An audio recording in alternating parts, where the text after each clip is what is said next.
On March 31st, 1727, at age 84, Isaac Newton, perhaps one of the greatest scientists to ever live, died.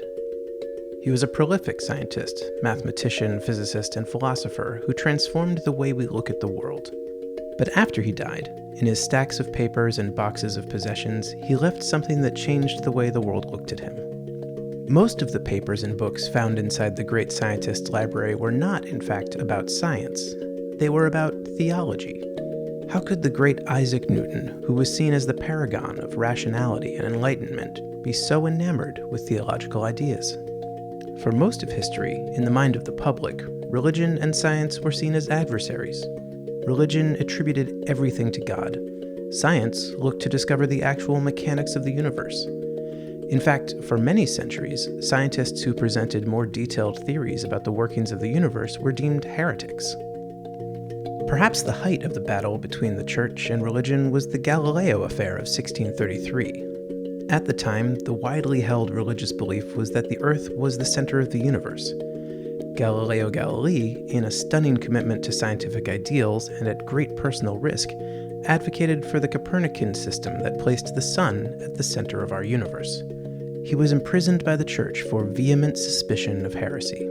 For centuries, society believed in two books that governed the world, the Book of Scripture and the Book of Nature.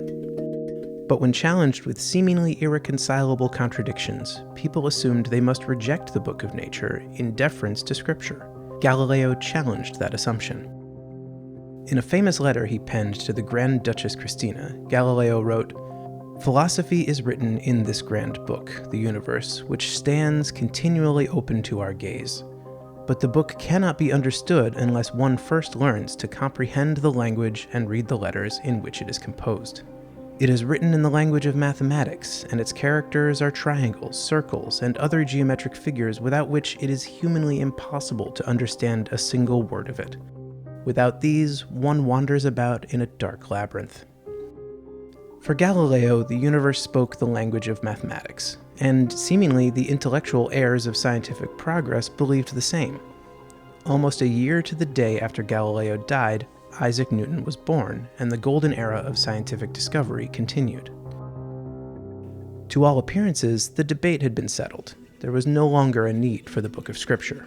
But that is why those boxes cleared from the late Isaac Newton's office drastically altered our image of him. Where the world expected a collection of the most sophisticated scientific thought, it found instead a library filled with ideas, speculation, and investigations into the Book of Scripture. The transformation of Isaac Newton's image was so jarring that no one even wanted his theological writings. Cambridge accepted his mathematical writing, but no one, not Harvard, not Yale, not Cambridge, nor the British Library, were interested in his theological books and papers. An entire book could be written about the journey of Isaac Newton's papers. In fact, someone did. In Sarah Dry's The Newton Papers, she details the strange and true odyssey of Isaac Newton's manuscripts. Eventually, the great trove of Newton's theological writing was bought at auction by the world-renowned economist Lord Maynard Keynes.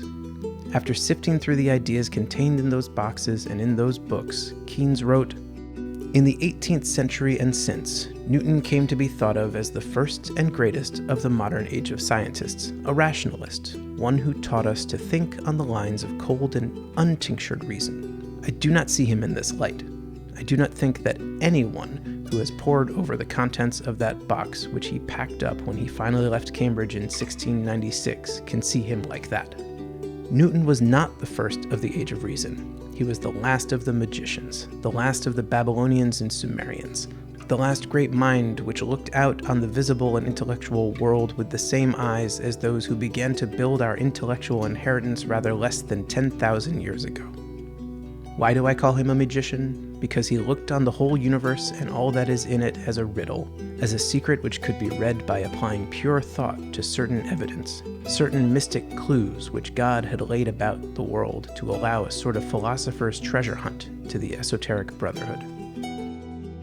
And here I think it is worth asking if maybe Newton was right. As the Book of Nature progresses and becomes more exacting, more detailed, more rigorous, what should one do with the remaining Book of Scripture? Some surely feel it serves no purpose.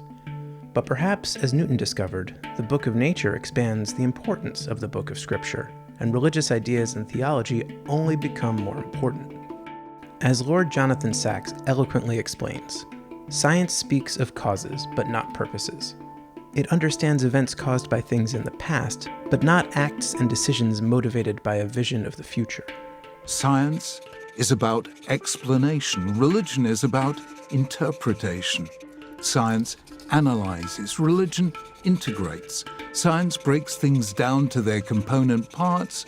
Religion binds people together in relationships of trust. Science tells us what is. Religion tells us what ought to be. Science describes. Religion inspires, beckons, calls. Science sees objects. Religion speaks to us as subjects. Science practices detachment. Religion is the art of attachment, self to self, soul to soul. Science sees the underlying order of the physical world.